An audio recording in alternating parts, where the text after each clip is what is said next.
Hello, this is John Wright, the band director at Northwood Temple Academy. I wanted to review what we went over in lesson 1, which was how to do a basic rock pattern or drum pattern in 4/4 time signature using eighth notes on the hi-hat. This is my hi-hat, the drum pad I'm using. I've got my foot pedal closed off for the hi-hat so that you don't get this, but you get this. So it's nice and crisp and dry.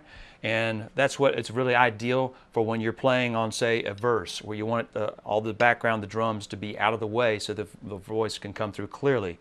So we started off by, you remember I said, if you can say it, you can play it. So we will sing in each part of the drum pattern before we actually play it. For instance, 1 and 2 and 3 and 4 and 1 and 2 and 3 and 4. And then we start to sing the bass drum part. Boom, boom, boom. Then we play it. Boom, boom, boom. Boom, boom, boom. Then we start to sing the snare drum part along with that. Boom, tap, boom, boom, tap, boom, tap, boom, boom, tap, boom, tap, boom, boom, tap, boom, tap, boom, boom, tap, boom, tap, boom, boom, tap. 4, 2, 1. Measure 2. Measure 3, measure 4, 2, ba-da-ba-biggy-dum. Now also we can add in that on the end of 4 of every measure, like 1 and 2 and 3 and 4 and.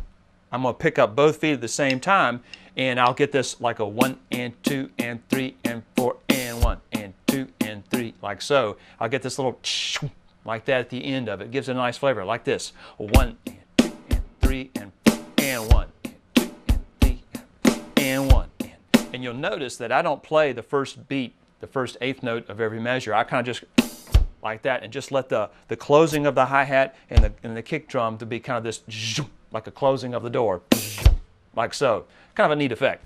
So I'll show you again one more time. 1 and 2 and 3 and 4 and 2. Measure 3. Measure 4, 2.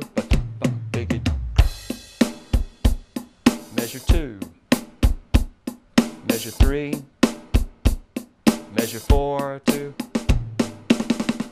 And notice I did most of the drum fill just then on the snare drum. You can do the same thing. It doesn't matter. There's no rules about what you can use on that.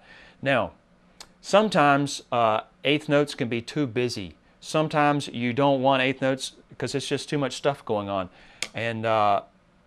And like I did say, I may not have mentioned this, you can play those eighth notes on the ride cymbal. Let me back up and say this first. You can go 1, like that. Say if you're on the chorus, something that's repeated a lot.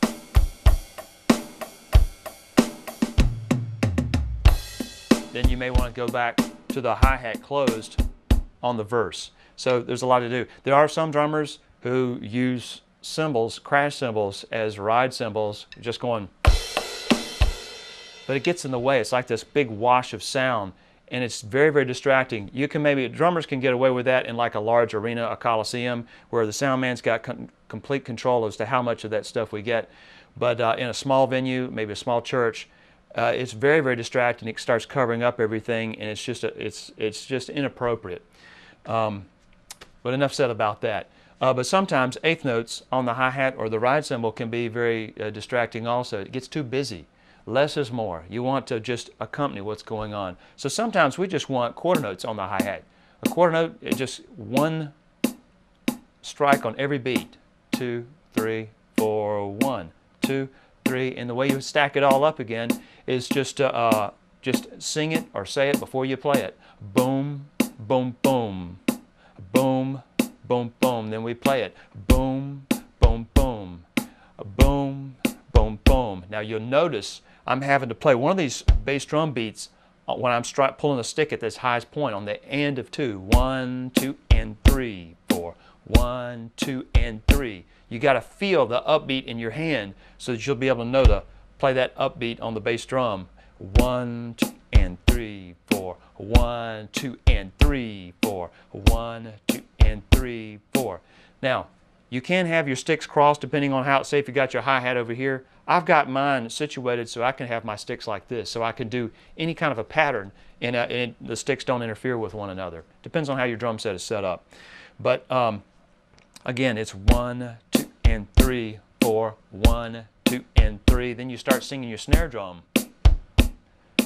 Boom, tap, boom, boom, tap, boom, tap, boom, boom, tap, boom, tap, boom, boom, tap, boom, tap, boom, boom, boom, boom, boom, boom, tap, boom, boom, tap, boom, tap, boom, boom, tap, boom, tap. Now, many drummers, when they start doing this, they will automatically go boom, boom, boom. They can't help but they want to play that. They want to make both the foot and the hand do the same thing. Very natural. It just takes time to learn how to feel that upbeat boom, boom, boom, like so. Let's see here. What am I covering here? Like I said, you want to do a nice little crash cymbal. Use a different crash cymbal at the end of each one. Try to make a little small variation in your drum fills. In the next lesson, we're going to cover how to do a 3/4 pattern on the drum set, along with a few other different types of meters on the drum set in lesson 3.